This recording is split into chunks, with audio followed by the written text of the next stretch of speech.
Prologue. The Volkov line did not begin to die with a bang, but with a whisper, a fracture in the code, a ghost in their genes, passed down through 1,000 years of starlight and steel. The first to feel it called it the quiet fade, a slow hollowing of their power, a gradual silencing of the psychic song that bound them together. With each generation, the whisper grew louder. Powers that once commanded the elements dwindled. Lifespans shortened. The vibrant energy in their eyes dimmed to a mere flicker. They were a great oak tree, and a sickness was creeping through their roots, turning their leaves to dust. Their future? A slow, inexorable march toward extinction. But with the curse came a prophecy. It spoke of a day when the fractured code would be made whole, a reunification. It foretold the coming of the Genesis marker, not a cure to be taken, but a living keystone. A woman, an unsuspecting soul, would carry it in her blood, the missing half of their own. To find her, to mark her, to bind her to the Alpha line, was to save their people. To fail? It was to be the last of their kind, utterly. For centuries they searched. For centuries, they found nothing. Then, in the final hour of their decline, a sign appeared. Triplets, born to the ruling Alpha, their combined resonance a beacon of desperate hope. Caspian, the strategist, Orion, the warrior, and Silas, the empath. 3 sides of a single coin. They were the ones. And now, after a lifetime of waiting, of watching the ghosts in their blood grow bolder, the long silence has been broken. The marker has been found. The final terrible act of 1,000-year-old destiny is about to begin. Chapter 1. The Final Piece. The air in the Apex Tower's command center was always the same. Cold. Clean. Silent. Except for the low, steady hum of the machines that kept their world turning. Caspian Volkov stood at the center of it all, a king in a castle of glass and light. Before him, a huge map of the city, Viridia, floated in the air, a shimmering ghost made of data points and glowing streets. He had spent his whole life looking at maps like this, because the world to him was just a big, complicated puzzle, a problem to be solved. And today, he was going to solve it. His heart was a quiet, steady drum inside his chest. Not fast, not excited, just sure. This was not about joy. This was about an answer. A plan he'd made a lifetime ago, finally coming true. A young tech, a kid named Jorik with nervous eyes, stood a few feet away. He held a data pad like it might bite him. Alpha Caspian. Jorik swallowed hard. The sound was too loud in the silent room. The final report is in. We found it. Caspian didn't turn. He kept his eyes on the glowing map. Are you certain, Jorik? Not just close. Not a maybe. I need 100%. Yes, Alpha, 100%. The genetic signature is a perfect match, a flawless echo of the original code, Jorik said, his voice shaking a little. The Genesis marker, it's real. She's real.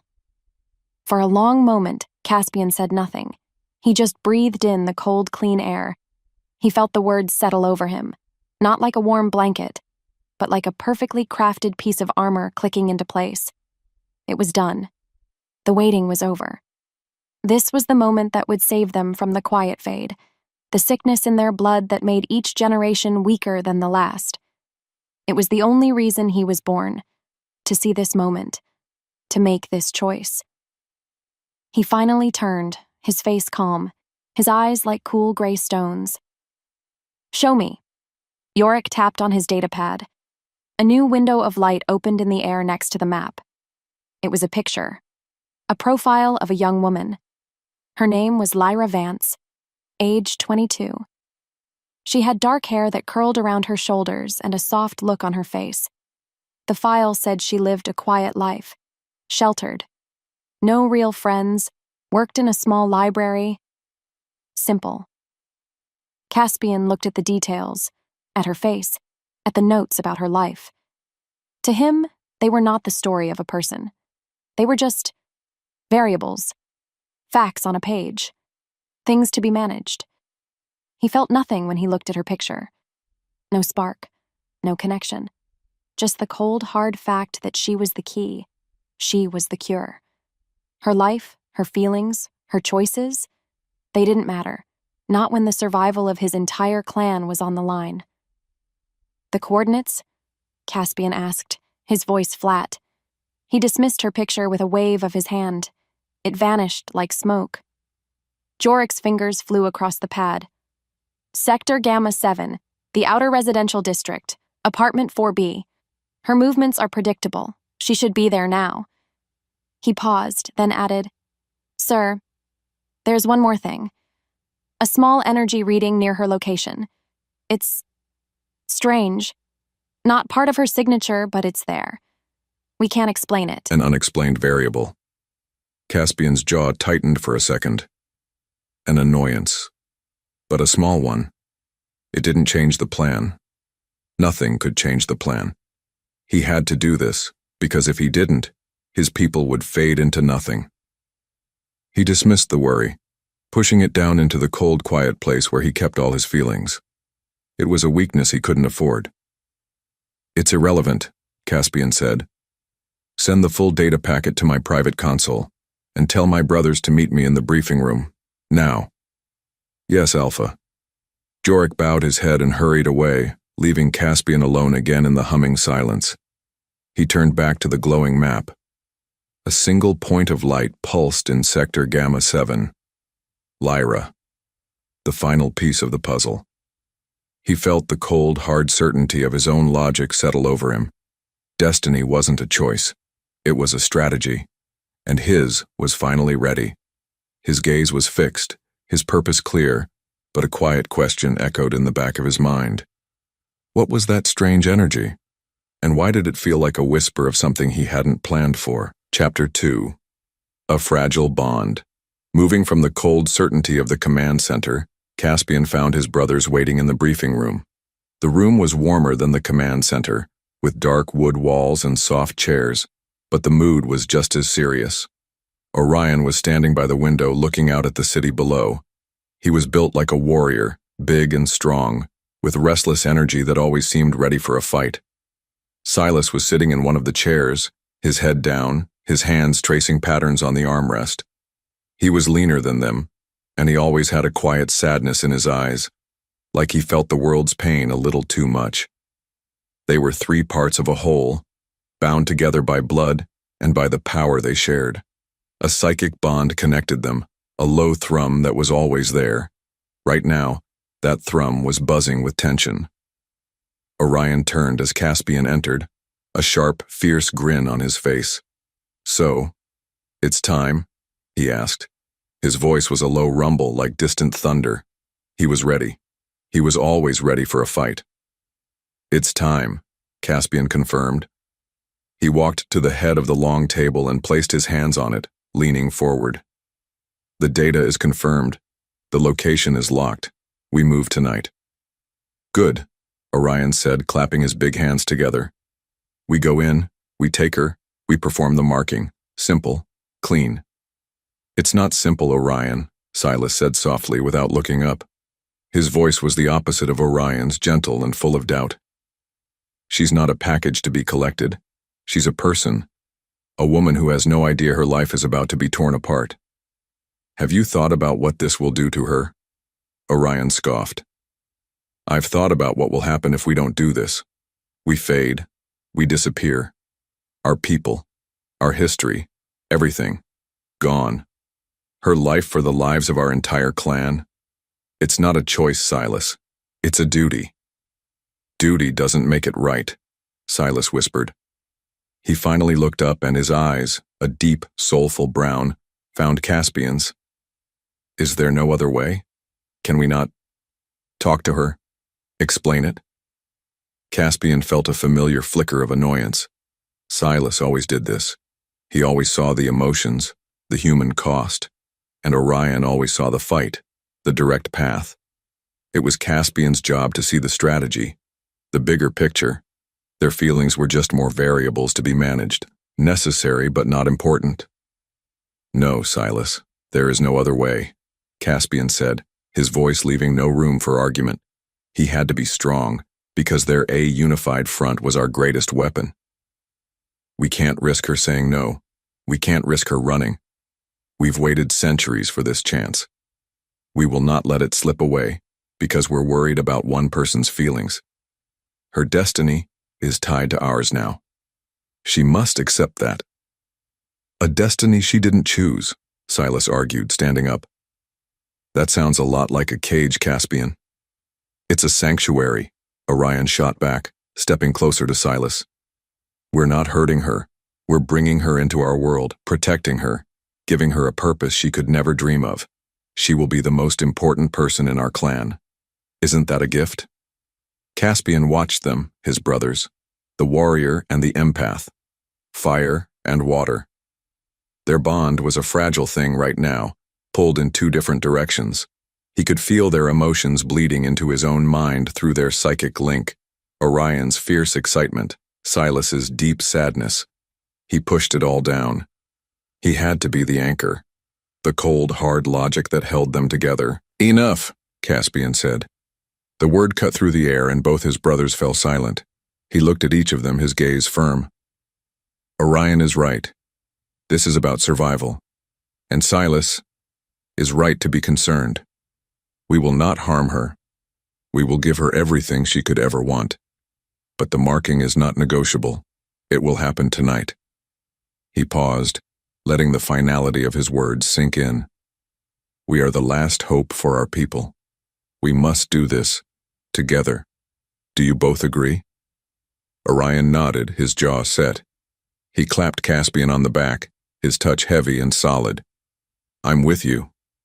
Silas looked at Caspian for a long moment, his sad eyes searching for something. Some hint of doubt, maybe. He found none. With a slow, resigned sigh, he nodded too. I agree. Caspian felt the thrum of their bond tighten, the tension easing into a shared sense of purpose. But it was a fragile consensus. He knew Silas was only agreeing because he had to, not because he believed it was right. For the first time, a real crack appeared in their unity. As they prepared to leave, Silas stopped him. Caspian, be careful, he said, his voice low. I had a feeling, like a dream. I saw her, but there was a shadow around her. Something dark. It felt hungry. Another warning. First the energy reading, now Silas's premonition. Was it all connected? Caspian wanted to dismiss it. He needed to, because questioning the plan now, after all this time, was a path to failure. We will be careful, Caspian said, pushing past him. But as he walked away, the image of a shadow lingered in his mind, a cold spot in his perfect, logical plan. Chapter 3. The Weight of a Curse. Later that night, alone in his private quarters, Caspian tried to push the worries out of his mind. His rooms were the opposite of the command center. They were simple, almost empty. A bed, a desk, a single chair. He didn't need comfort. He needed focus. And right now, he needed to remember why. Why he was about to do something so drastic. Why he had to ignore his brother's sadness and the fear in a young tech's eyes. He pulled up the archives on his desk console. Not data this time, but history. Ancient texts and genetic maps, side by side. On one side of the screen he saw the words of his ancestors, written in a language as old as their clan. They described the quiet fade, the bloodline curse, as a sickness of the soul, a punishment from a forgotten god. On the other side, he saw the science, the cold, hard proof, a genetic sequence slowly degrading. He watched a simulation that showed the Volkov DNA strand over 1,000 years. It was like watching a bright, strong rope slowly fray, one thread at a time, until it was thin and weak, ready to snap. That was his people. That was their future. Extinction. He had to do this because the science proved the prophecy was their only hope. The Genesis marker wasn't just a myth. It was a missing piece of their genetic code. A key to lock their DNA back into a stable, healthy form. Without it, His generation would be the last. He, Orion, and Silas would be the final, fading whisper of a great and powerful line. He remembered his grandfather. When Caspian was a boy, his grandfather was the Alpha, a man whose presence could shake a room, whose power felt like the sun. But the quiet fade had taken him piece by piece. Caspian had watched him grow frail, his mind clouded, his power sputtering out like a dying candle. The last time Caspian saw him, the great Alpha couldn't even lift a glass of water. That memory was burned into his mind. It was a story he told himself whenever his resolve wavered. He would not let that happen to his brothers. He would not let that be their end. He ran a hand over his face, the weight of it all pressing down on him. This wasn't just about tradition. This was about survival. He was not a monster forcing himself on an innocent woman. He was a leader making a hard choice to save everyone he had ever known. He had to believe that. He had to hold on to that logic, because if he let in the emotion, the doubt, the what-ifs, he would drown in them. What if Silas was right? What if this act broke them, not just her? What if the cost of saving their future was losing their souls? No. He couldn't think like that. Control was his strength. Strategy was his shield. He had to believe in his plan. He looked away from the grim history on his screen and at the tactical display next to it. A countdown timer was ticking down in stark red numbers. It was almost time. The perfect moment for the marking, calculated by planetary alignments and energy cycles. A tradition wrapped in science. His heart, usually a steady drum, began to beat faster. A real thumping rhythm that he could feel in his throat. It was anticipation, the feeling of a predator right before the hunt. He had been preparing for this moment his entire life, to be strong, to be decisive, to be the Alpha his people needed. But under that, there was something else. A flicker of something cold and sharp. Fear, not for himself, but fear of failure. Fear that even his perfect plan was not enough. The strange energy reading. Silas's vision of a shadow. They were loose threads, and he hated loose threads. The countdown hit 0. A soft chime echoed through his silent room. The time was now. Caspian stood up, his body moving with purpose. He pushed the fear down, buried it deep under 1,000 years of duty and a lifetime of control. He was Caspian Volkov, Alpha of his clan. And he would not fail. He had a destiny to fulfill and a woman to claim. It was time to go get her. Chapter 4. The Mark of Destiny. The best part of Lyra's day was the quiet. It was a soft, fuzzy blanket she wrapped around herself after a long shift at the library. Her small apartment, tucked away in the sleepy outer districts of Viridia, always smelled like old books and chamomile tea. It was safe. It was hers. Tonight, the rain whispered against her window pane, a gentle rhythm that made the silence feel even cozier. She was curled on her worn-out sofa, a half-read book resting on her chest, her mind drifting toward sleep. It was a simple life, a predictable life, and she loved it. That's why the sound of the front door unlocking, when she knew it was locked, sent a jolt of pure ice through her veins. Her heart hammered against her ribs. She wasn't expecting anyone, especially not someone with their own key. She sat up, her book thudding to the floor. The sound was like a gunshot in the sudden, heavy silence. The rain outside seemed to stop. The air grew thick, charged with an energy that made the hair on her arms stand up. 3 men stepped into her apartment. They didn't look like robbers. They were dressed in dark, expensive-looking clothes that seemed to swallow the light in the room. They moved with a strange, silent grace that was anything but normal. One was huge, built like a mountain, with eyes that burned with a fierce, restless fire. Another was quieter, his face etched with a deep, sorrowful kindness. But it was the one in the middle who stole her breath. He was tall, his presence filling the entire room, his face a mask of cold, handsome control. His eyes, a cool, stormy gray, landed on her, and it felt like being pinned in place. There was no emotion in his gaze. Nothing. It was like he was looking at an object, a thing he had come to collect. "Lyra Vance?" he asked. His voice was calm, a low, powerful sound that vibrated through the floor. It wasn't really a question. Lyra's throat was dry. She couldn't speak. She could only nod, her mind screaming at her to run, to scream, to do something. But she was frozen, trapped by the weight of their presence. They moved to surround her, not quickly, but with a slow, sure purpose, like predators closing in. The big one stood near the door, blocking her only escape. The sad one stayed back, his eyes full of pity. And the leader, he stepped right in front of her.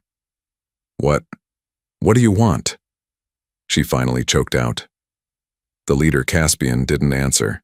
He just looked at her, and she felt a strange thrum in the air between them, a silent song that only her bones could hear. He raised his hand, and his brothers did the same. There was no weapon, no threat of violence, just this overwhelming power that pushed down on her, making it hard to breathe. He saw the terror in her eyes. It was a variable he had expected but had not truly prepared for. It was distracting. He pushed it aside. The plan. Stick to the plan. He closed his eyes for a second, focusing his will, joining it with the power of his brothers. The bond between the three of them surged, a river of energy that they had controlled their entire lives. Now they directed it at her. The marking began. It wasn't a physical touch. It was a flood of pure resonance, a wave of golden light and ancient power that crashed into her. He felt the moment their alpha essence, his, Orion's, and Silas's, poured into her, searching for the Genesis marker. He felt it connect. A jolt, sharp and electric, shot through him. The bond flared to life, a searing biological and psychic chain that snapped into place, linking the four of them together forever. It was more intense than he could have ever imagined. The prophecies spoke of reunification, but this felt like a supernova. A powerful, primal satisfaction roared through him. Victory. But underneath it was her. He felt her panic, her terror, her confusion, not as an observer, but as if it were his own. It was a shock, a sudden wave of human feeling so raw and real that it almost knocked him off his feet. His carefully constructed walls of control cracked. This wasn't a sterile transaction. This was alive and messy. Pain. Not a physical pain, but something deeper. Her mind, her soul, felt like it was being torn open and rewritten. A white-hot light filled her vision, and she felt them. Inside her head, their thoughts, their power, their ancient history, all of it pouring into her.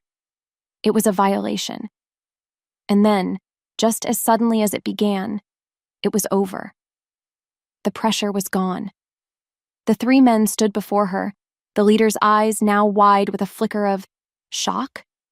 She was trembling, gasping for breath, the phantom feeling of their presence still crawling under her skin. She felt connected to them in a way that made her sick to her stomach. The leader, Caspian, reached for her.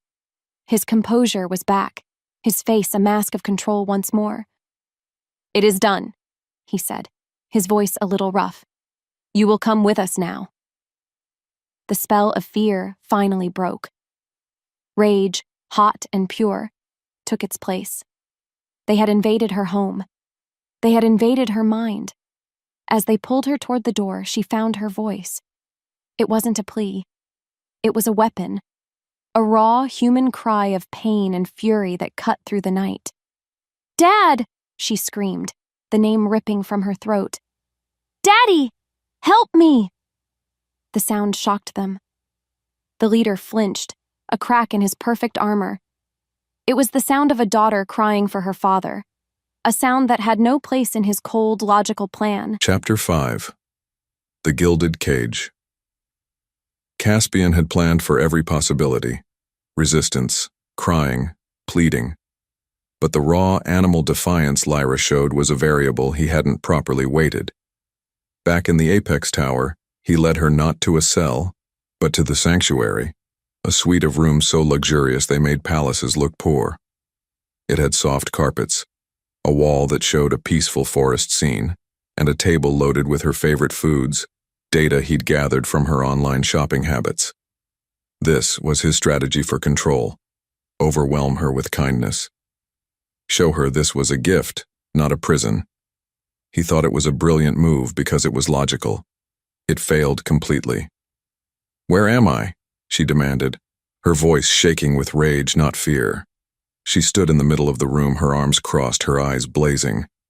She was like a cornered wildcat, all claws and fury. Caspian kept his own voice calm and even. He had to manage her, to reason with her. That was his goal. "This is the sanctuary. It is your new home. You are safe here." "Safe?" She let out a sharp, bitter laugh. "I was safe in my apartment until you and your thugs broke in and did that to me. What did you do to me?" She rubbed her temples, a look of disgust on her face. He could feel the echo of her anger through the new bond, a buzzing annoyance in the back of his own mind. He had to make her understand, because if she understood, she would comply. "We initiated a bond. It's called the marking. It was necessary. My people, the Volkov clan, are dying. Our bloodline carries a genetic flaw, a curse. You carry the cure, the Genesis marker. By bonding you to us, you save us from extinction. You are our salvation, Lyra." He said the words with weight and importance. He was offering her a destiny, a noble purpose. She stared at him, her expression unreadable for a moment. He thought for a second that his logic had reached her. Then she screamed. It was a raw, frustrated sound, and she spun around and shoved a priceless, ancient vase off a pedestal. It shattered on the floor, the sound echoing the shattering of his plan. "I am not your cure," she yelled, her chest heaving.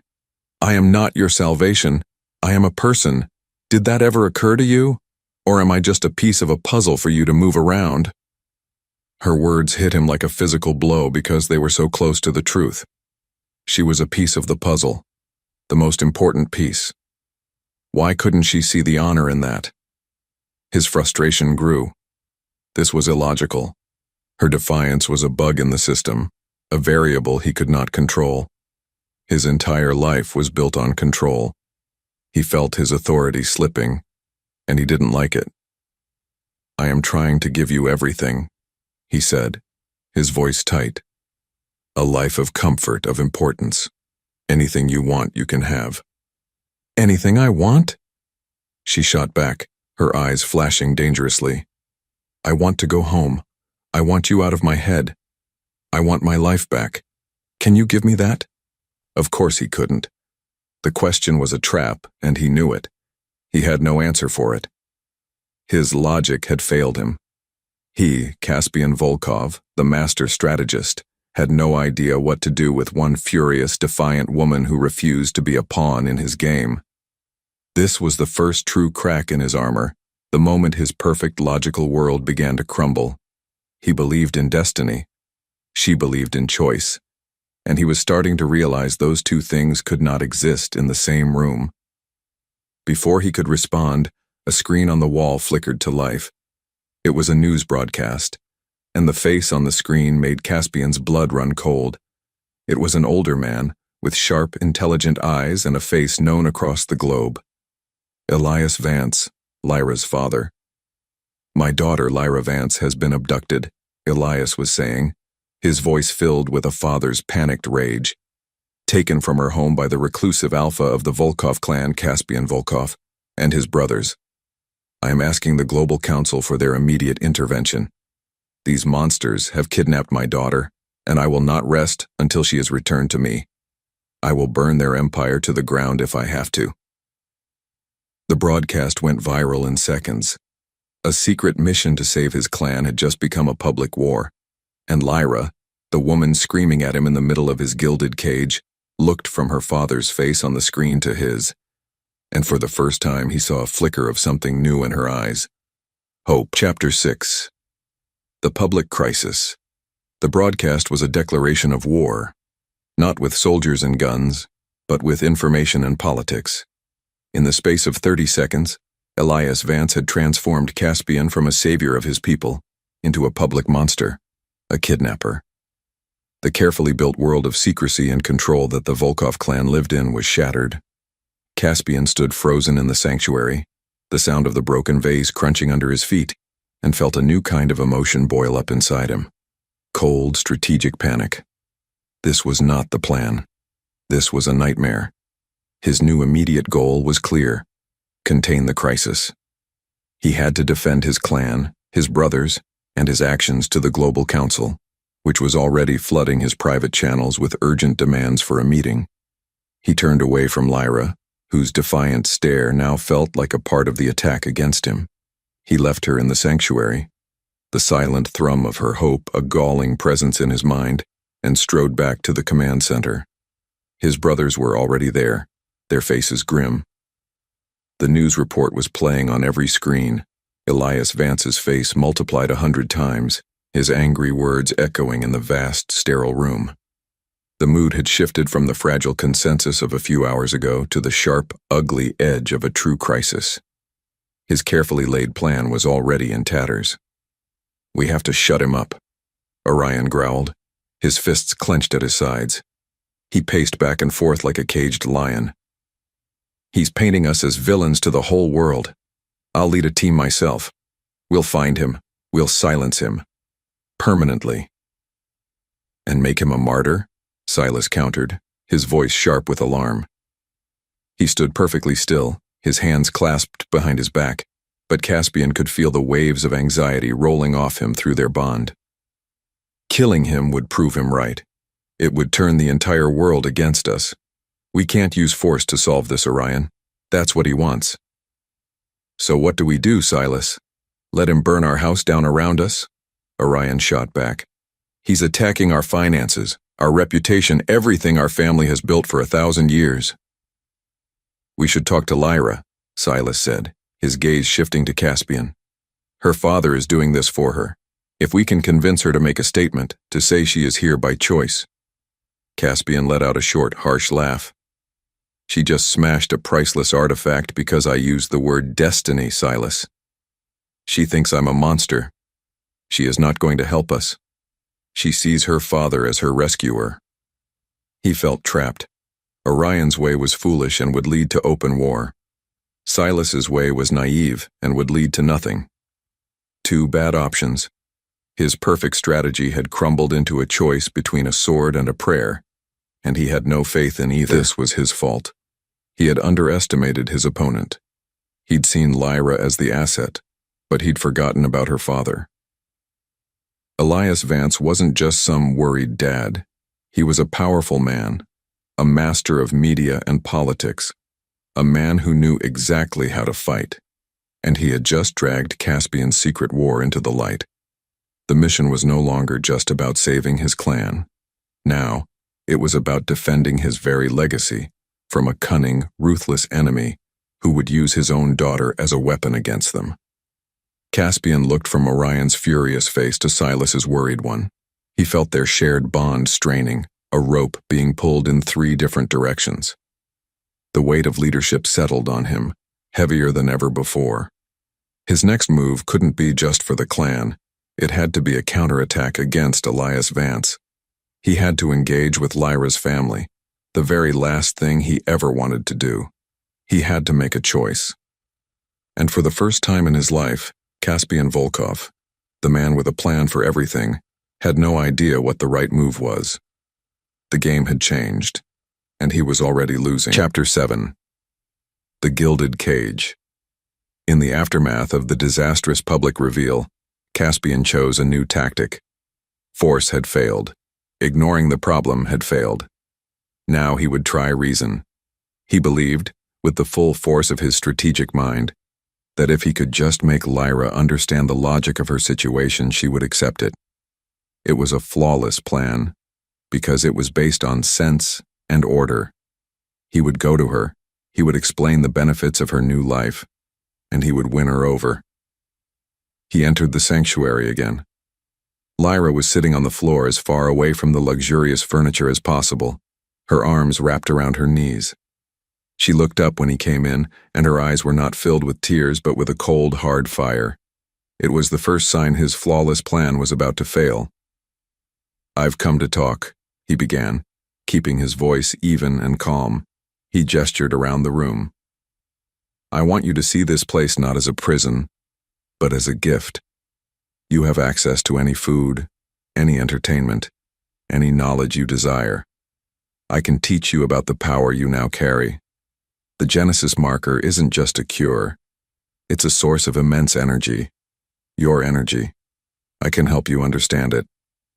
He was offering her the world, a chance to learn about a power she never knew she had. He was offering security, comfort, and purpose. It was a generous offer. A logical one. Why would anyone refuse it? Lyra listened to his words, and it felt like he was speaking a different language. He spoke of gifts, but all she saw were bars. He spoke of security, but all she felt was the cold dread of a captive. He stood there, so tall and sure of himself, a king explaining the wonderful features of his new gilded cage. Every word he said was meant to soothe her, but it only made her anger burn brighter and colder. Because he didn't see her at all. He only saw a problem he was trying to solve. "A gift?" she finally said, her voice dangerously quiet. She slowly got to her feet, never taking her eyes off him. "Let me tell you what you've given me. You've given me a prison with a nice view. You've put your feeling inside my head without my permission. And you've stolen my life and called it a destiny." She took a step closer, and he didn't move. He just watched her, his gray eyes unreadable. "You want to teach me about my power? You talk about it like it's a new toy. You don't care about me. You only care about what I can do for you, for your clan." She saw a flicker of something in his eyes then. Frustration. Good. She wanted him to be frustrated. She wanted him to see that his perfect, logical world didn't work on her. "You think your need for control is a strength, Caspian," she said, using his name for the first time. It felt like a weapon on her tongue. "But you're wrong. It's a weakness. It's fear. You're so afraid of things not going according to your plan that you have to lock everything and everyone in a box. You've locked away your own feelings, your brother's feelings. And now you're trying to lock me away too. But I won't fit in your box." Her words struck him with the force of a physical blow. Your need for control is a weakness and it's fear. No one had ever spoken to him like that. No one had ever dared. He had always seen his control as his greatest asset, the very thing that made him a strong leader. But the way she said it, with such chilling, clear certainty, it planted a seed of doubt in his mind. He was losing. This conversation, this entire strategy, was a complete failure. He had come here to make her see reason, and instead she had made him see a crack in his own soul. He felt a strange, unsettling mix of simmering frustration and respect. Her spirit was like a diamond, something his power could not seem to crush or even scratch. She was not a variable. She was a force of nature. He had no response. For the first time in his life, he was speechless. He turned and left the sanctuary, the sound of her quiet breathing louder in his ears than any explosion. As he walked down the corridor, he saw his brothers. Orion and Silas were in the middle of a heated, hushed argument. Silas was gesturing wildly, his face full of pain. Orion had his arms crossed, his expression like thunder. They were arguing about Lyra, about him. Their division was a perfect mirror of the chaos she had just unleashed inside his own mind. His perfect plan was not just failing, it was tearing his entire world apart, starting with his own family. Chapter 8. The Weight of the Bond. After Caspian left, the silence in the sanctuary was worse than the shouting. Lyra sank back to the floor, her body trembling. The anger had drained away, leaving behind a deep, hollow exhaustion. And something else. A constant humming presence in the back of her mind. The bond. It wasn't just a word. It was a real, living thing. And it was an invasion. It was like having 3 radio stations playing in her head at once, all of them fighting for control. She could feel them, her captors, even when they weren't there. She felt the big one, Orion, a hot, restless anger that simmered like a volcano. He wanted to fight, to conquer. His emotions were sharp and painful, like broken glass. Then there was Silas, the quiet one. His presence was a soft, sorrowful rain. He felt guilty. His pity was almost worse than Orion's anger, because it felt like he was apologizing for her cage even as he kept her locked inside it. It was a gentle, suffocating sadness. And then there was Caspian. His feelings were the most confusing of all. He was a wall of cold, hard control, a fortress of logic. But now, after their argument, she could feel the cracks in that wall. Underneath all that ice, there was a churning sea of frustration, a flicker of doubt, and a deep, cold certainty that felt like the loneliest thing in the universe. Their emotions bled into hers, swirling with her own fear and rage until she couldn't tell what was hers and what was theirs. It was a constant, exhausting noise. She tried to push it out, to build a wall in her own mind, but it was useless. It was like trying to hold back the ocean. The bond was a 2-way street, and she was trapped in the middle of a psychic traffic jam. The only thing she wanted was silence, a moment of peace inside her own head. Was that too much to ask? Miles away in his sterile office, Caspian gripped the edge of his desk. His mission was to create a counter-strategy against Elias Vance, but he couldn't think. He couldn't focus. Because Lyra's emotions were crashing into him like a tidal wave. He, who had spent his entire life mastering his own feelings, was now being drowned in hers. He felt her grief for her stolen life, a hollow ache in his own chest. He felt her panic, a frantic, fluttering bird trapped behind his ribs. These were emotions he hadn't allowed himself to feel in years, and their sudden, sharp reality was making him irrational. He was losing his most valuable weapon, his control. He closed his eyes, gritting his teeth. He tried to use the mental disciplines he'd been taught since birth. Build a wall, a shield, block it out. He focused on the cold, hard lines of his desk, the quiet hum of his console, anything to anchor himself. For a moment, it worked. The chaotic noise of her feelings faded to a dull roar. He pulled up a financial projection, trying to track the damage Elias's broadcast was doing to his company's stock. He needed to find a weakness, a pressure point.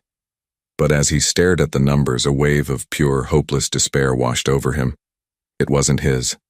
It was hers. It came out of nowhere, so powerful and so absolute that his vision blurred.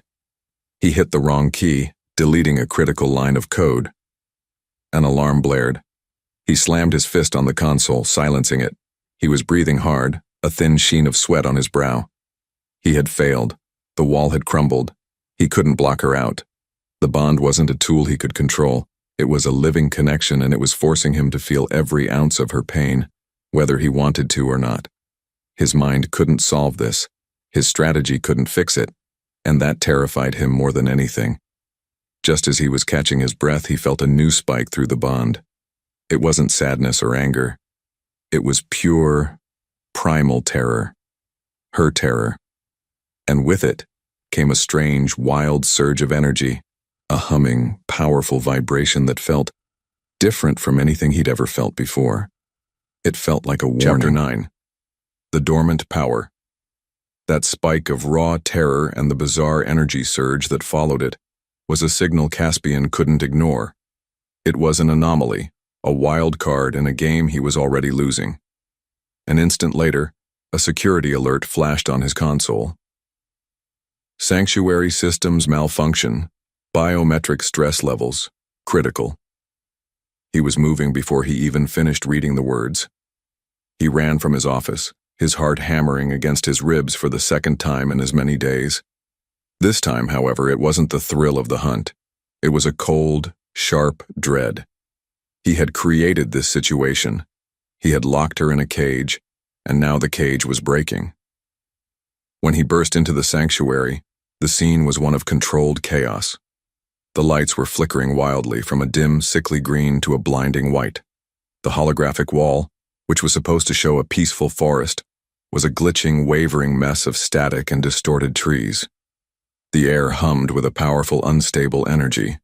It was the same strange energy his tech had reported just before the marking.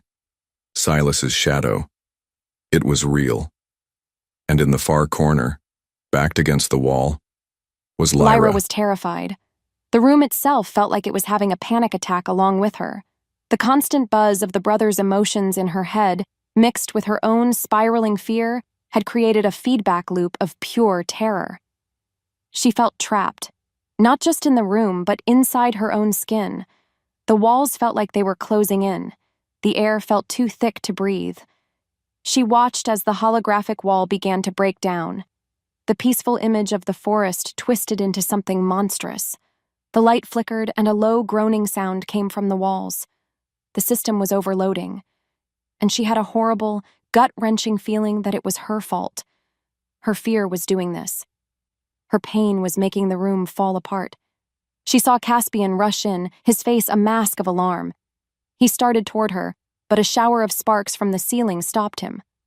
The groaning sound grew louder, and the holographic wall shimmered violently, threatening to collapse into a wave of raw energy. There was nowhere to run. This was it. She was going to be consumed by the very technology meant to keep her safe. She didn't scream. She didn't cry. A strange calm washed over her. She closed her eyes, bracing for the end. She just wanted the noise to stop. Caspian watched, frozen in a mixture of horror and awe. He saw her close her eyes, saw her surrender. He lunged forward, ready to shield her with his own body, consequences be damned. But he was too late. Just as the wall was about to implode, something impossible happened. A soft green light pulsed from Lyra. It wasn't violent or explosive. It was a gentle, silent wave of pure energy that radiated from her in a perfect circle. The flickering lights in the room steadied, casting a warm, even glow. The groaning from the walls stopped. The holographic wall, which had been a mess of static and collapsing light, shimmered once, then solidified. It was perfectly repaired, the image of the peaceful forest clearer and more vibrant than before. The room was silent, still, safe. She had done it. Her. He had seen it with his own eyes. She hadn't consciously done anything. Her power had simply reacted, lashing out to protect her, to save her. This wasn't just a marker. It wasn't just a passive cure. It was an active, sentient power, a dormant force of nature. His entire understanding of the prophecy, of his mission, of her, shattered into a million pieces. He had seen her as a key, an asset, a cure to be administered. But he was wrong. She was a weapon, a miracle, a bomb that he had brought into the heart of his home with no idea how to disarm it. He had been so worried about controlling her, he never stopped to consider what would happen if he couldn't control her power. He slowly walked toward her. She opened her eyes, looking around the now calm room. Then she looked at her own hands, a deep, shuddering terror on her face. It wasn't the fear of a captive anymore. It was the fear of someone who had just seen the monster inside herself. That genuine, profound fear in her eyes was the thing that finally, completely, cracked his strategic shell. All his plans, his logic, his duty, it all fell away. And in its place was a new, powerful, and utterly terrifying emotion. Protectiveness, not for his clan, not for the cure, for her. Chapter 10. War of Ghosts. In the wake of Lyra's unintentional display of power, a fragile quiet settled over the apex tower. But outside its walls, the war raged on. Elias Vance was a ghost, an enemy Caspian couldn't see or touch, and he was bleeding them dry. He wasn't using armies or weapons, he was using information. And in their technologically advanced world, information was the most dangerous weapon of all. Caspian stood in his command center, but it was no longer a place of calm control. It was a triage unit in a war zone. Red alerts flashed across screens like open wounds. Techs shouted numbers and damage reports back and forth. The air, usually so cold and clean, tasted metallic, like ozone and panic.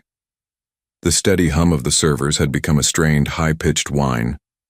Elias's data phantoms, slivers of malicious code that moved like ghosts through the global network, were everywhere. "He's hit our offshore accounts in the Zurich sector," a tech yelled. "He's not stealing the money. He's just deleting it." Caspian's jaw tightened. This wasn't about profit. It was about destruction. Elias wasn't trying to get rich. He was trying to tear down their entire financial empire piece by piece. Caspian was a master of the boardroom, a shark in a world of suits and numbers. But this was a back-alley knife fight in the dark, and he was losing. Because his power was in institutions, in systems, in order. Elias's power was in chaos. Orion stood beside him, a useless giant. His fists were clenched so tight his knuckles were white. "Just give me a target, Caspian," he growled, his voice a low rumble of frustration. "One building, one person, anything I can hit." "You can't punch a ghost, Orion," Caspian said, his eyes never leaving the cascading lines of failing code on the main screen. "This is his battlefield, not ours." This was a war of ghosts and shadows, and it was a conflict that exposed their greatest weakness. They were a clan of immense physical and psychic power, but they were tied to a corporate empire, an empire that was now under siege by a single brilliant man driven by a father's rage. Or was it something more? What did Elias really want? Was it just to get his daughter back, or did he know about the power she held? Did he want to use her just as Caspian had? The thought made him feel sick.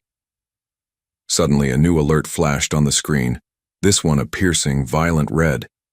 It was different from the financial alarms. It was an internal security breach. "Alpha!" Jorik, the young tech, cried out, his face pale. "It's a virus, a data phantom, but it's bypassed our main firewalls. It's not going for our financial data. Oh no." "Where is it going, Jorik?" Caspian demanded, his voice dangerously low. "It's targeting the sanctuary's life support and security systems, sir," Jorik stammered. "It's a spiteful attack. It's designed to trigger a full system-wide lockdown. It's trying to seal her in." The blood drained from Caspian's face. The war was no longer just outside their walls. Elias had found a way in. He had made it personal. He wasn't just trying to hurt the Volkov clan anymore. He was trying to hurt her. An animalistic rage, hot and fierce, tore through Caspian's controlled mind. This was no longer a strategic battle. It was a vendetta. And Elias had just crossed a line. Before anyone could move, alarms blared through the entire tower. Red emergency lights bathed the command center in a hellish glow. A computerized voice, cold and final, echoed from the speakers. System-wide lockdown initiated. Sanctuary isolation protocol engaged. All systems failing. The ghost had just trapped Lyra in a collapsing cage. Chapter 11. The Genesis Unbound. The first thing Lyra noticed was the sound. The soft, gentle hum of the sanctuary died, replaced by a loud, angry siren that wailed like a wounded animal. Red lights flashed, strobing against the walls and making her heart pound in a frantic, painful rhythm. A cold, metallic voice boomed from hidden speakers, talking about a lockdown, about systems failing. She was trapped. Again. But this time felt different, more dangerous. She scrambled to her feet, her eyes darting around the room. The holographic forest on the wall began to flicker and distort, the peaceful trees twisting into monstrous shapes, just like before. But this time, it wasn't just glitching. The wall itself, a sheet of solid light and energy, was starting to dissolve. It shimmered violently, patches of it vanishing into static, showing the cold, hard metal wall behind it. It looked like a sheet of ice cracking under pressure. A low, groaning sound filled the room, the sound of technology dying. The wall wasn't just a picture anymore, it was collapsing, and it was going to crush her. Panic, cold and sharp, seized her. She backed away, pressing herself into the far corner of the room, as far from the disintegrating wall as she could get. There was nowhere to go. No escape. The door was sealed. This was a cage, and the cage was falling apart. Caspian ran. He didn't think. He didn't strategize. He just moved. The cold, logical part of his brain was screaming about protocols and procedures, but the new, primal part of him, the part that had roared to life when he saw her fear, was in complete control. His only goal, his only mission was to get to her, save her. He burst through the final security door and into the sanctuary. The scene was worse than he had imagined. Alarms blared, sparks rained from the ceiling, and the hard light wall was peeling away in chunks, collapsing inward. He saw Lyra, huddled in the corner, her face pale with terror. She wasn't screaming. She wasn't crying. Her eyes were wide, locked on the collapsing wall, but there was a strange stillness about her, a surrender, and that scared him more than anything. He lunged toward her, ready to throw his body over hers, to shield her from the blast of energy he knew was coming. But then, she closed her eyes, and the world exploded in green light. It wasn't a violent explosion. It was a silent, beautiful, terrifying wave of power that erupted from her. A pulse of pure, raw energy, the color of new leaves and ancient forests, washed over the entire room. Caspian was thrown back a step, not by a physical force, but by the sheer, overwhelming presence of the energy. It sang in his bones, a song of creation and life itself. The groaning of the failing wall stopped. The screaming sirens went silent. The collapsing sections of light didn't just freeze.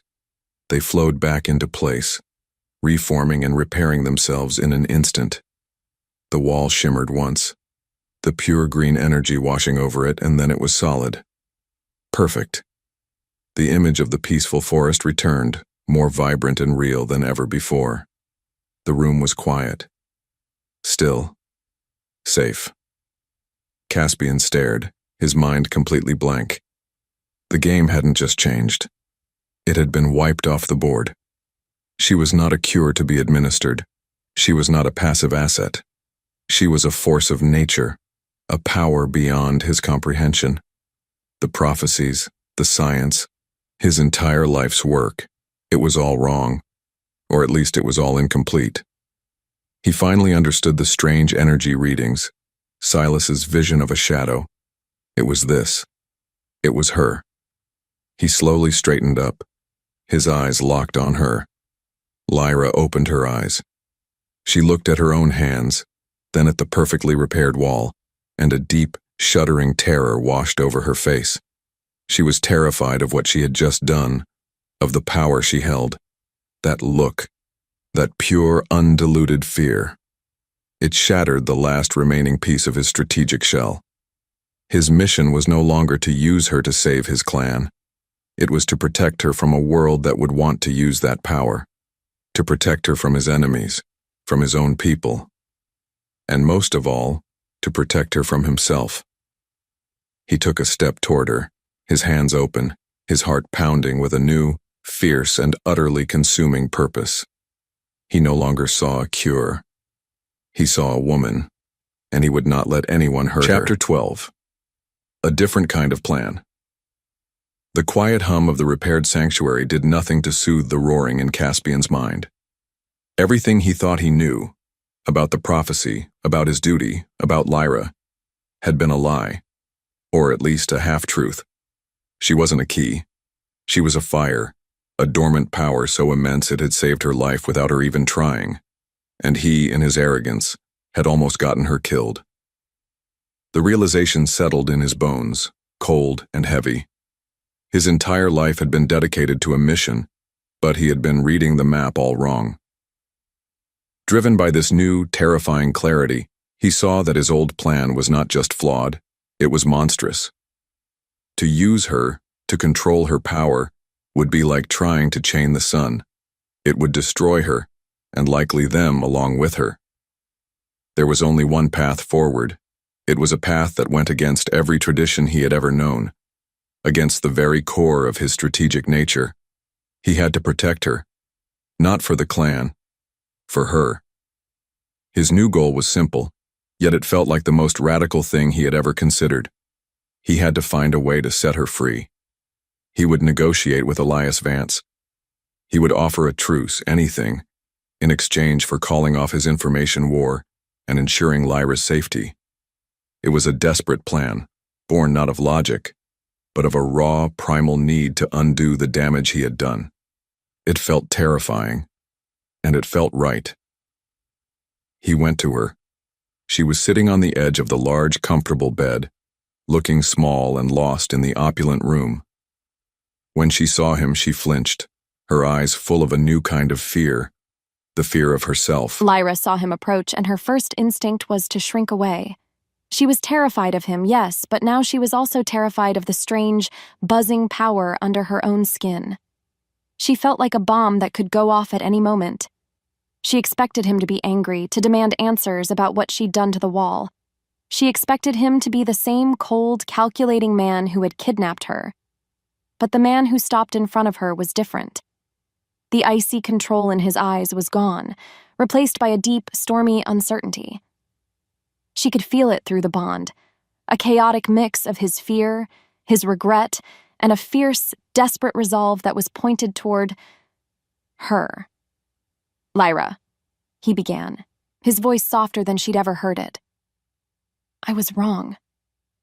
The words hung in the air between them, 3 simple words that changed everything. She stared at him, speechless. "Everything I did, taking you, forcing the bond, it was based on a belief that I was fulfilling a destiny, that I was saving my people," he continued, his gaze unwavering.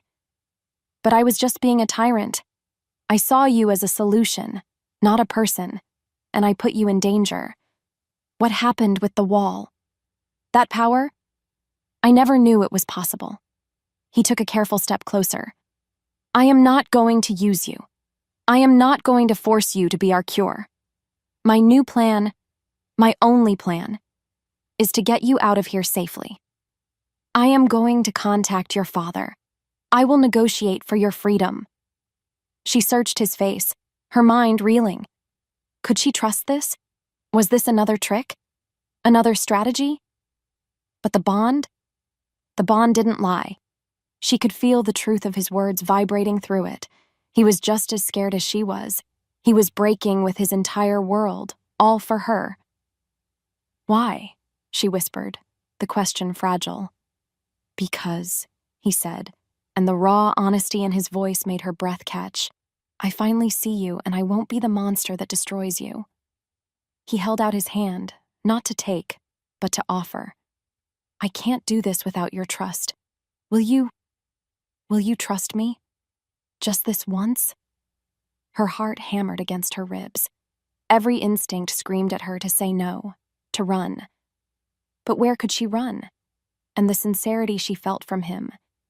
It was a tiny flicker of light in a world of darkness. Slowly, hesitantly, she gave a single, almost imperceptible nod. That small nod felt like a bigger victory than capturing her ever had. It was a fragile beginning, a single thread of trust he knew he could not break. Leaving her in the sanctuary, he went to brief his brothers. He found them in the briefing room, the tension between them a thick, suffocating blanket. He laid out his new plan: negotiate with Elias, offer a truce, and release Lyra. Orion looked at him as if he'd grown a second head. "What?" he exploded. "You want to just let her go? After everything we've been through? After we marked her? Caspian, have you lost your mind? That's not how our clan works. We don't surrender." "This isn't surrender, Orion. It's the only move we have left that doesn't end in utter disaster," Caspian said calmly. But it was Silas who surprised him. As Orion fumed, Silas stepped forward, and for the first time since this whole nightmare began, he looked at Caspian with something other than sadness. It was a look of quiet, profound respect. He gave a slow, supportive nod. The dynamic between the 3 of them had been completely turned on its head, and Caspian knew as he met his empathic brother's gaze that he had finally chosen the right path. Chapter 13. The Unmasking. Following his new, fragile path, Caspian arranged the meeting. He didn't use his own channels, which he now knew Elias could watch. He went through a neutral third party, an old information broker who valued discretion above all else. The location was a private suite on the top floor of a silent, automated hotel in the city's neutral zone, a place of glass and chrome where no one had allegiances. He brought Orion with him, not for a fight, but as a guard, a silent, intimidating presence. He walked into the suite feeling a quiet desperation. His entire hope rested on this conversation, on the idea that Elias Vance was, at his core, a father who simply wanted his daughter back. Caspian was prepared to offer almost anything: financial restitution, public apologies, technological treaties, all in exchange for Lyra's safety and freedom. He was ready to humble himself, to sacrifice his pride for her, because he had to believe that a father's love was a force for reason. The suite was empty, except for a single chair in the center of the room. There was no envoy, no person at all. A cold feeling, the familiar prickle of a flawed strategy, crawled up Caspian's spine. "It's a trap," Orion growled, his hand instinctively going to the weapon hidden under his jacket. Before they could react, the air in front of the chair shimmered. A life-sized holographic image of Elias Vance flickered into existence. He was sitting in the chair, a smug, cold smile on his face. He looked directly at Caspian. "Thank you for coming, Alpha Volkov," Elias said, his voice smooth and dripping with scorn. "I knew you would. Your predictability is one of your most charming qualities." "Where is your envoy?" Caspian demanded, keeping his voice steady, betraying none of the cold dread flooding his system. "I am my own envoy," Elias replied with a lazy wave of his hand. "I just didn't want to be there when my associates collected the information from your transport. The access codes, the security blind spots. Very useful. Thank you." He had been played. The meeting itself was the trap. Elias had used it to hack their systems. But for what? "What do you want, Vance?" Caspian asked, cutting to the point. "You have my attention. You have my offer of a truce. Let Lyra go, and this war between us ends." Elias leaned forward, his holographic eyes glittering with a chilling, predatory light. And in that moment, Caspian saw it. The same hunger for power, the same ruthless ambition he had once seen in his own mirror. "Oh, I don't want to free Lyra," Elias said with a soft chuckle. "Why would I want to free the most powerful weapon this world has ever seen? You see, you and I are not so different, Caspian. We both saw her potential. But your methods, so crude. Forcing a bond, tying her to your dying bloodline." He shook his head in mock pity. "I have a much more elegant solution." He held up a small silver device in his holographic hand. "This little beauty can do two things. First, it can sever your precious psychic bond, cutting her free from you forever. And second," he said, his smile widening, "it can harness the Genesis marker. It can isolate her power and transfer control of it. I don't want a cure for your family, you see. I want a weapon for mine. I want her power, and I want it under my thumb." The truth hit Caspian with the force of a physical blow. A cold, calculated rage filled him. He felt a terrible, shameful kinship with this monster. Elias wasn't a desperate father. He was a manipulator, a villain who saw his own daughter as nothing more than an asset to be controlled. The man Caspian had almost become. "I have the location of your hidden facility, thanks to the data we just acquired," Elias said, his voice turning hard. "You have 24 hours to deliver my daughter to me, unharmed. If you refuse, I will come and take her. And I will burn your pathetic clan to ash while I do it." The hologram vanished, leaving Caspian and Orion alone in the silent, empty room. The peaceful plan was a catastrophic failure. He hadn't just failed to save her, he had led her enemies right to her doorstep. There was no negotiation. There was no turning back. This was a fight to the death. He raced back to the tower. He went straight to the sanctuary and told Lyra everything. He saw the terror return to her eyes, but underneath it, he felt something new through the bond. A fragile, steely resolve. Her fear was still there, but now it was his fear too. Their minds, once a battleground, were now a shared foxhole in a war they had to fight together. Chapter 14. When the Walls Fall. The 24-hour deadline from Elias Vance felt like a ticking time bomb strapped to Caspian's soul. In the wake of his devastating failure, he had thrown himself into the only thing he knew: strategy. He worked with his teams, shoring up digital defenses, setting up kinetic barriers, and trying to predict where Elias's forces would strike. He was preparing for a siege, but his heart wasn't in it. His every thought, every beat of his heart, was consumed by a single frantic purpose: keeping Lyra safe. His focus was split, his loyalty torn between his duty as an alpha and his desperate, newfound need to protect the woman in the sanctuary. He was in the command center, tracking enemy movements when the attack came. And it came all wrong.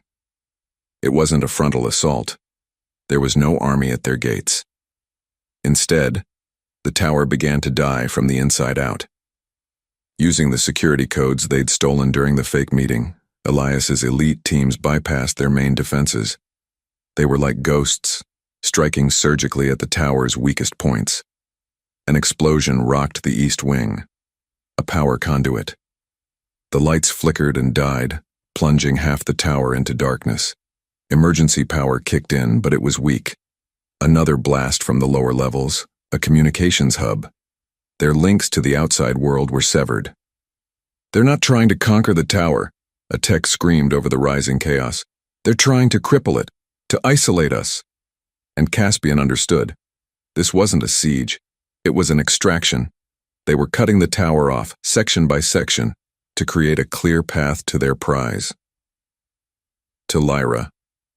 His blood ran cold. He looked at the tactical map, at the blinking red lights showing system failures. His training, his entire life, screamed at him to stay here, to command the defense, to be the alpha. But the raw, undeniable pull of the bond, the psychic tether that pulsed with Lyra's rising terror, was stronger. He chose her. "Yorick, you have command," Caspian snapped, turning from the console. "Lock down everything you can. Defend the core. That's your only priority." He didn't wait for an answer. He ran. He abandoned his post, his duty, everything. For her. The corridors were a nightmare of flashing red lights and the shriek of alarms. Smoke, thick and acrid, choked the air. He sprinted past his own security teams, engaging small, shadowy squads of Elias's soldiers. The clean, sterile halls of his home had become a battlefield. He sealed his helmet, the world becoming a filtered view of data overlays and heat signatures. He was almost there. He could feel her panic like a knife in his gut. The sanctuary was just around the corner. He rounded the final turn, and his heart stopped. The reinforced titanium door to the sanctuary was blown clean off its hinges, bent and blackened like twisted licorice. The air hummed with the fading energy of a strange device lying on the floor, sputtering its last sparks. The room was a wreck. Furniture was overturned. The holographic wall was a dead gray slate, and it was empty. She was gone. Chapter 15. The Echo of Silence. The moment before they came for her, Lyra did something she hadn't planned. Her heart was a frantic drum against her ribs, the sounds of explosions echoing through the tower. She could feel Caspian's frantic rush toward her through the bond, a wave of pure, desperate protectiveness. But she knew, with a sudden, chilling certainty, that he wouldn't make it in time. Her father was coming for his weapon. Her hands trembled as she pulled a small, plain data chip from a hidden pocket in her sleeve, a relic from her library job. She didn't know if Caspian would find it. She didn't know if he would even look. But she had to try. With a whispered prayer, she shoved it deep into the cushions of the sofa, a tiny message in a bottle thrown into a raging sea. Then, the door to her gilded cage exploded inward. Men in dark, tactical gear flooded the room. They moved with a terrifying, silent efficiency. She didn't have time to scream. They surrounded her, and one of them held up a small silver device, the one Elias had shown Caspian in the hologram. He aimed it at her. "Don't fight," the man said, his voice a cold, flat monotone. "It will be less painful if you don't fight." She felt a surge of her own power, the green energy, rising up in defense. But before it could lash out, the man pressed a button. A high-pitched whine filled the air, and a beam of sickly yellow light shot from the device, engulfing her. Caspian stood in the ruined doorway of the sanctuary, his world collapsing inward. He saw the empty room, the smoking device, the signs of a struggle. But he didn't need to see it. He could feel it. The bond. The living, breathing connection that had tied him to Lyra, the constant hum of her presence in his mind. It was ripped away. It wasn't a gentle fading. It was a violent, brutal amputation. A psychic limb was torn from his soul, leaving behind a raw, screaming wound. 1 second she was there, a frantic, terrified, but brilliant light in his mind. The next, nothing. Just a dead, echoing silence that was louder than any scream. A strangled cry was torn from his throat, and he staggered back, clutching his head as if he could physically hold on to what he'd just lost. The pain was unbearable. It was a physical agony, a deep, hollowing grief, a crushing failure all rolled into one. His knees buckled, and he fell to the floor amidst the debris, the silence in his head an endless black void. He had failed. The one thing he was born to do, the one woman he was meant to save. Gone. And it was his fault. Every choice, every arrogant assumption, every cold, logical plan had led to this moment. He tried to control her. He treated her like an object. And because of that, he had lost her to a man who was just a darker reflection of himself. Orion and Silas found him there moments later. They skidded to a halt in the doorway, their faces masks of horror. They didn't need to ask. He could see it in their eyes. They felt it too. The shared void. The black hole where their bond with Lyra used to be. The three of them, the powerful Volkov Alphas, were kneeling in the wreckage of their greatest failure, united not by their strength, but by a shared, devastating silence. His eyes, blurred with tears he didn't know he could still cry, scanned the room. The destruction. The emptiness. His gaze caught on something small and unassuming, wedged into the sofa cushions. It wasn't a piece of the wreckage.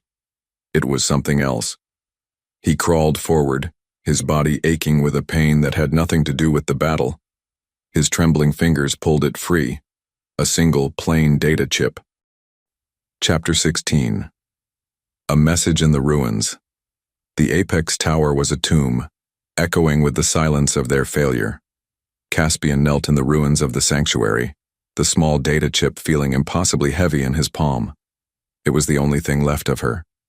His brothers stood behind him, their usual dynamic of fire and water extinguished, leaving only a shared, hollow grief. They were waiting for him to lead, to command. But the leader in him was dead. With a trembling hand, he inserted the chip into the port on his wrist console. He didn't know what to expect. A final angry message? A plea for help? A hologram flickered to life in front of him. It was Lyra. She was standing in this very room before the attack. She looked scared, her eyes wide and haunted, but her voice when she spoke was not broken. It was clear, steady, resolved.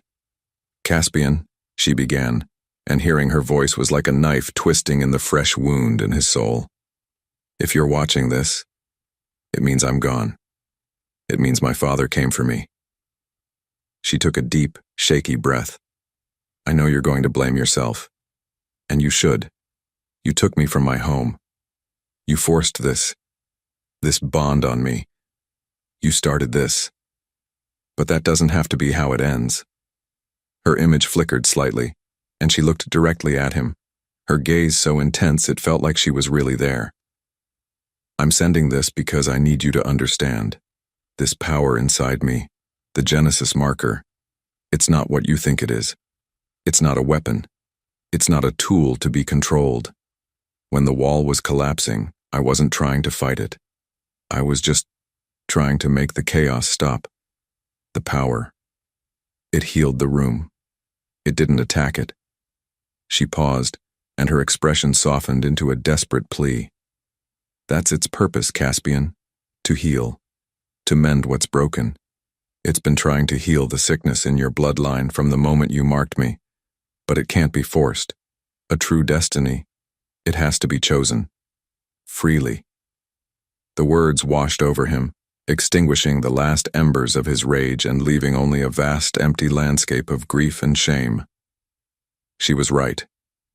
He had seen it as a weapon to be wielded, first by him, then by her father.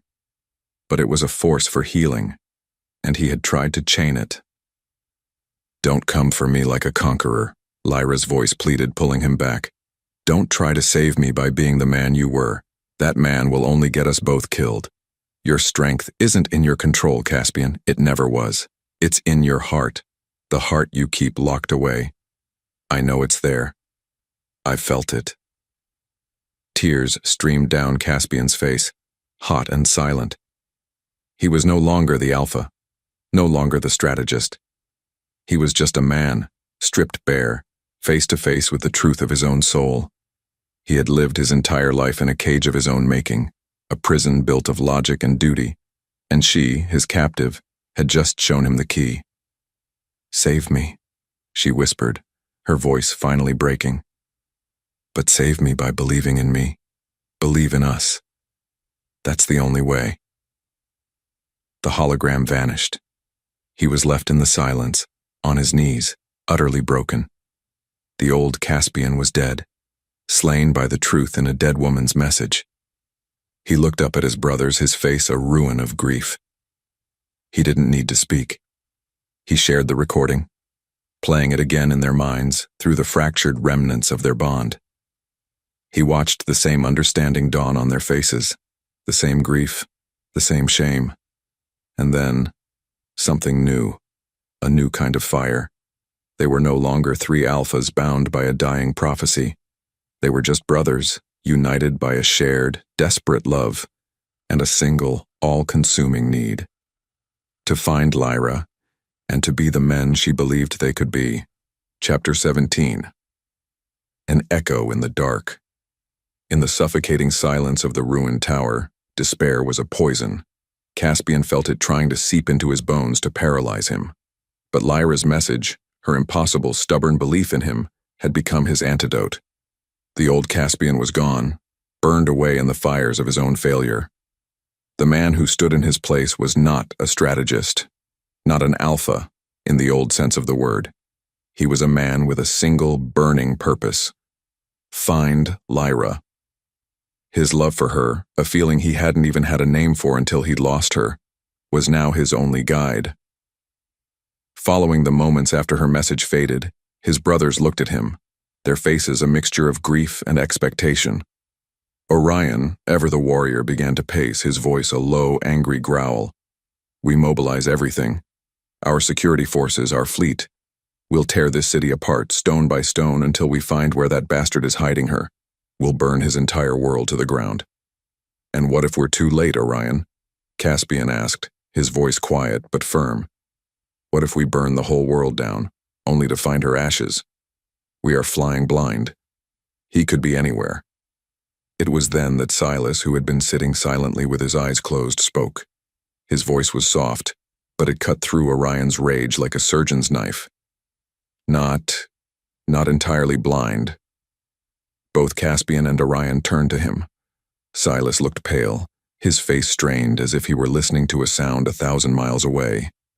The bond, Elias's device didn't sever it. Not completely, he whispered, his eyes fluttering open. They were unfocused, looking at something none of them could see. I can feel an echo. It's faint. So faint. Like hearing a whisper through a thick stone wall. But it's there. It's her. Hope. It was a dangerous, fragile thing, but it shot through Caspian's chest like a bolt of lightning. He crossed the room in 3 long strides, kneeling in front of his younger brother. You're sure? You can feel her? I can feel her hope, Silas corrected, a small, pained smile touching his lips. And her fear. It's a direction. A pull. Like a compass needle flickering toward a distant hidden magnet. It's not a map, Caspian, but it's a lead. Our only lead. Lyra sat in a cold, sterile cell. The room was white, seamless, and silent. The energy of the silver device they'd used on her had left her feeling hollowed out, as if a vital part of her had been scooped away. The constant, noisy presence of the three brothers in her head was gone, and the silence she had once craved was now a terrifying, lonely void. Her father, she couldn't even think of him that way anymore. He was just Elias, had visited her once. He'd smiled his cold smile and told her she would soon help him change the world. She knew what that meant.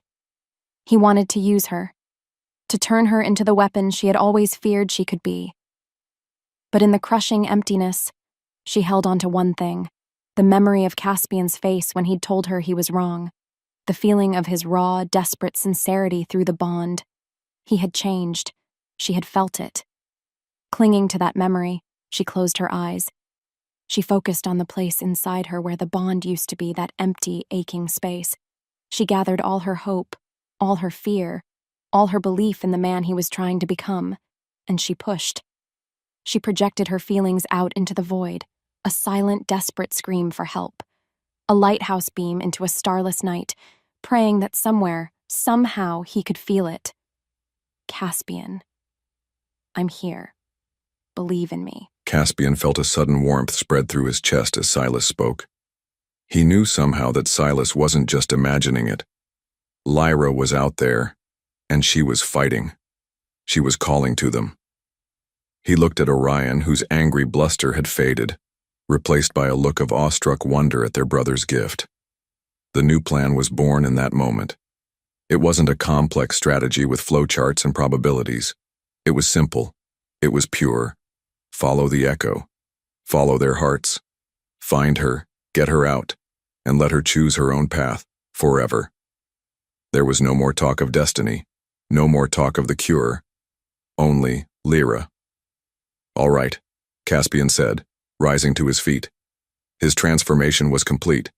He was no longer a leader of cold logic, but a man leading with a desperate faith in his brother's heart. Orion, get our gear. The light, silent kind. No army, no fleet, just us. Silas, you're our compass. His brothers didn't question him. They simply nodded. The three of them, no longer just alphas bound by duty, but brothers bound by a fierce, protective love, prepared to walk into the dark. They would follow a whisper of hope into the heart of enemy territory, because it was all they had left. And somehow it felt like more than enough. Chapter 18. Three sides of a heart.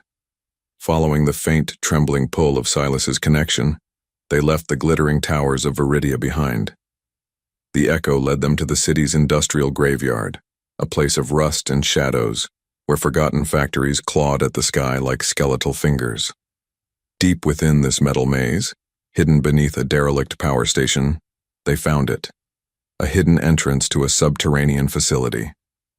The place felt cold, wrong. The air was thick with the sterile scent of ozone and the low thrum of stolen power. This was Elias's den.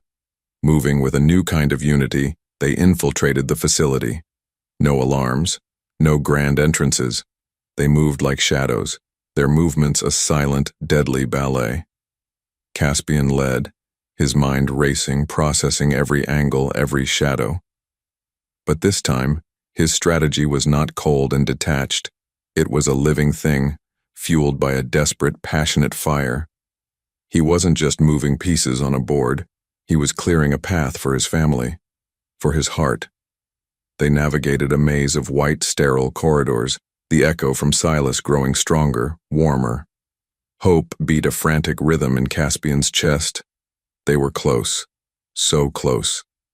Then their plan hit a snag.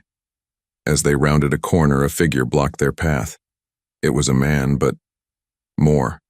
He was huge, larger than Orion, and his skin was laced with faint, glowing blue circuits. His eyes were cold, dead lights. One of Elias's enforcers. A cybernetically augmented warrior, likely designed for one purpose: to hunt and kill Volkovs. "That's as far as you go," the enforcer said, his voice a distorted, robotic monotone. He lunged. The fight was brutal, fast. The enforcer was impossibly strong, his movements unnaturally quick. He didn't fight with passion or rage. He fought like a machine, with perfect, deadly efficiency. In the past, Orion would have met him head-on, a clash of pure brute force. But this time was different. They were different. "His left side is slower," Silas yelled, his eyes squeezed shut as he focused. Not on the physical fight, but on the psychic one. He could feel the enforcer's intent, the microsecond before a punch was thrown. "He's overcompensating for a power lag in his right arm." "Orion, draw his fire. Low," Caspian commanded, his mind instantly processing Silas's input. Orion didn't hesitate. He dropped, a blur of motion, and slammed his shoulder into the enforcer's knee. The giant roared, a sound of grinding metal, and swung his massive fist where Orion's head had been. It was exactly the opening Caspian needed. While the enforcer was off balance, Caspian moved. He vaulted over a nearby conduit, using the wall as a springboard. He landed behind the warrior, his movements fluid and precise. He slammed the heel of his palm into the cluster of glowing circuits at the base of the enforcer's neck, the power source. The giant warrior seized up, every circuit on his body flaring with blinding blue light. He shuddered, a low groan escaping his metallic throat, and then collapsed to the floor, silent and still. They stood over him, breathing hard. They hadn't won with strength alone. They had won with a perfect three-sided alliance. Orion, the body, fighting for Lyra's freedom. Silas, the heart, feeling the enemy's weakness. And Caspian, the mind, leading with a strategy now infused with a desperate, burning passion. They were finally, truly, one. Orion looked at Caspian, a grin of pure, fierce pride on his face. "Now that's how we fight." Wasting no more time, they pressed on, the pull from Silas now a powerful, undeniable hum. They came to a set of reinforced doors with a thick, armored window, and what they saw inside made Caspian's blood run cold.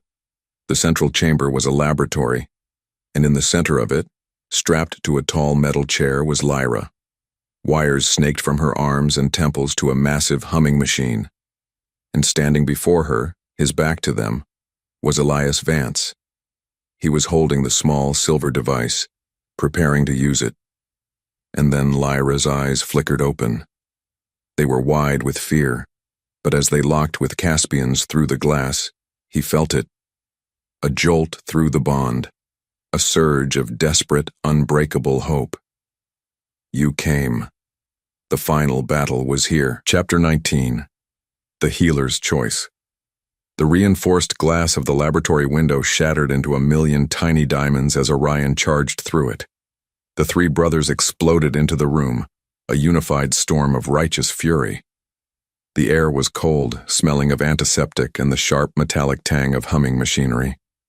Caspian's eyes locked on two things at once: Lyra, pale and trembling in the monstrous metal chair, and Elias Vance, who spun around with a look of pure, venomous shock. "You!" Elias snarled, his face twisting into a mask of rage. "You were not supposed to find this place." "The days of you underestimating us are over, Vance," Caspian yelled, his voice a raw battle cry. His goal was simple, primal: get to Lyra, protect her at all costs. Nothing else mattered. Elias jabbed a finger at a control panel. "You're too late. I will have her power." Automated defense turrets dropped from the ceiling, glowing with deadly red light. They opened fire, unleashing a barrage of searing energy blasts. Orion met the assault head-on, a roaring whirlwind of motion, deflecting the blasts with his own kinetic shields. He was the unbreakable wall, buying them time. Silas didn't fight. He closed his eyes, his face a mask of concentration. "Two more enforcers," he said, his voice calm amidst the chaos.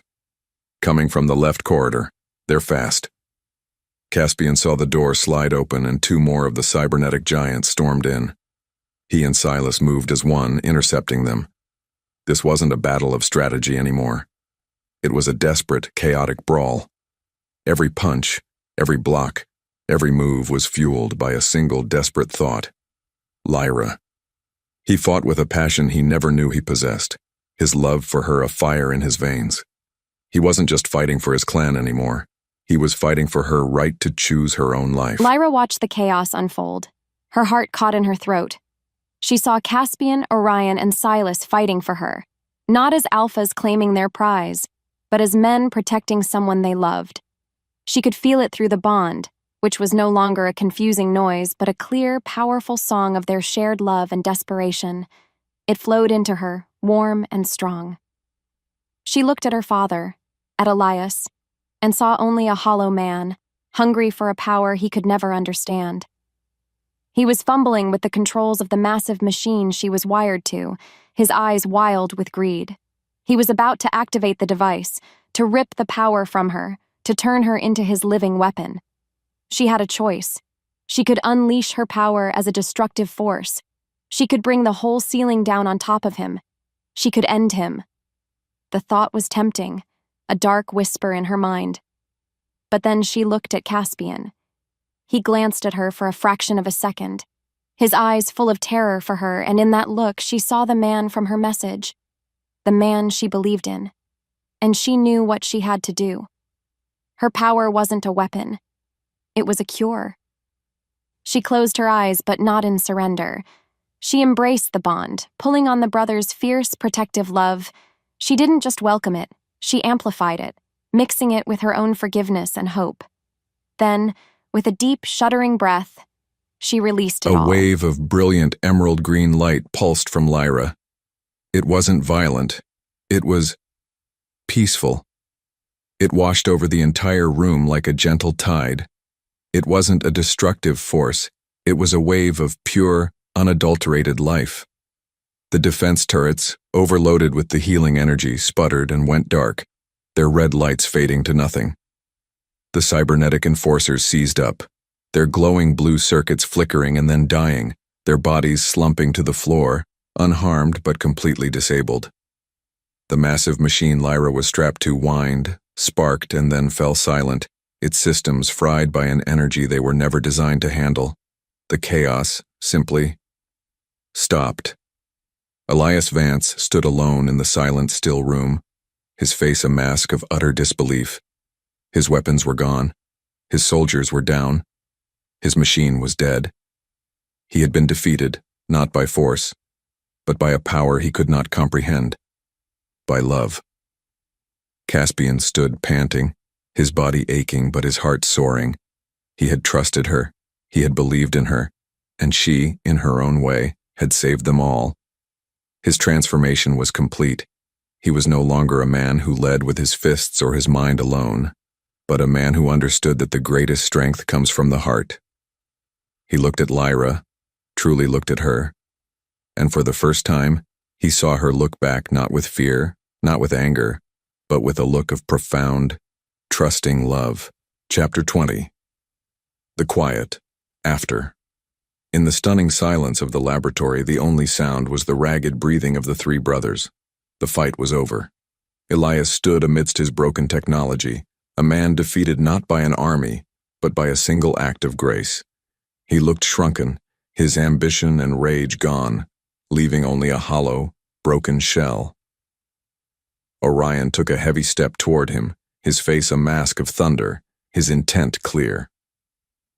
Orion, no, Caspian said, his voice quiet but absolute. He put a hand on his brother's chest, stopping him. It's over. He tried to kill her, Caspian. He tried to turn her into a weapon. Orion growled, his body vibrating with a warrior's need for justice. I know, Caspian said, his gaze shifting to the defeated man. And look at him. He's already lost everything that matters. We will not become him. We will not answer his cruelty with our own. He was speaking not just as a brother, but as a new kind of alpha. He was offering mercy, not conquest. It was his first true act of leadership, born from his new understanding. Orion stared at him for a long moment, then the anger drained from his face, replaced by a slow, respectful nod. Caspian turned his back on Elias and walked toward Lyra. His heart pounded in his chest, not with fear, but with a deep, profound tenderness. He gently worked the latches on her restraints, his fingers brushing against her skin. The cold metal fell away and she was free. She rubbed her wrists, looking at him with wide, uncertain eyes. Through the bond, he felt her exhaustion, her relief, and a hesitant question. What now? He answered it. He looked into her eyes, pouring all the sincerity of his transformed soul into his words.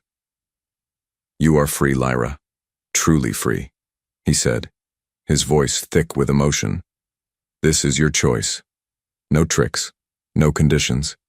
If you want to return to your old life, we will take you there. We will protect you from a distance and never bother you again. If you want to go somewhere new, we will help you. Or, he paused, his heart in his throat. If you want, you can come with us. Not as a cure, not as a captive, but as one of us, as our partner. The choice is yours. And whatever you choose, I swear on my life, we will honor it. Lyra listened to his words, and she felt the truth of them resonate deep within the bond. It was a clean, clear, and steady promise. He was giving her back the one thing he had stolen, her life, her choice. She looked past him, at his brothers. Orion, the fierce warrior, was looking at her with a new protective respect. Silas, the gentle empath, was smiling at her, his eyes full of a quiet, joyful relief. And Caspian. He was looking at her as if she were the sun, the moon, and all the stars. He was not the cold strategist who had taken her from her home.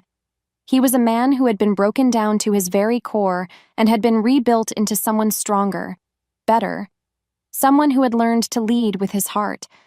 She had spent her whole life in a quiet, safe cocoon. Then these men had torn it apart, dragging her into a world of violence and destiny. But along the way, something strange had happened. She had found her own strength. She had found her own power. And she had found a connection she never knew was possible. She thought of her quiet apartment, the smell of old books and tea. It was safe. It was simple. But it was also lonely. She looked back at Caspian.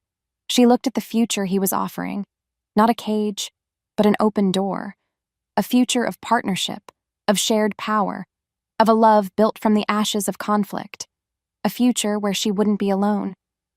Slowly, she reached out and took his hand. His fingers closed around hers, warm and strong. The psychic bond between the four of them hummed with a peaceful, resonant energy. A perfect chord. She didn't need to speak. Her choice was made. Chapter 21. A New Genesis. Weeks later, the Apex Tower felt like a different place. The cold, sterile silence had been replaced by a quiet warmth, a hum of life that had nothing to do with the machines. Laughter sometimes echoed in the halls. It was a small change, but it was everything. Lyra stood beside Caspian, looking out the grand window of his office, their office now, at the glittering expanse of Viridia below. The city no longer looked like a map to be conquered, but a world of possibilities. In the aftermath of the battle, everything had changed. Elias Vance was in the custody of the Global Council, his assets frozen, his empire dismantled. But instead of absorbing his clan, Caspian, with Lyra's guidance, had offered them a place within Viridian society, a path to redemption instead of retribution. It was an act of compassion that sent ripples of change through their entire world. She was no longer a captive. She was a teacher, a partner. She spent her days with the brothers, helping them understand the true nature of the Genesis marker. It wasn't a one-time cure, she'd explained. It was a symbiotic relationship. As long as their bond was based on love, trust, and mutual respect, Her power would actively heal and strengthen the Volkov bloodline, pushing back the quiet fade for generations to come. Her presence had not just saved them, it had made them whole in a way they never knew they were broken. Their traditions were being rewritten. The rigid rules were being replaced by a new philosophy of compassion and inclusion. They were building a new future, together. Caspian wrapped his arm around Lyra's shoulders, pulling her close.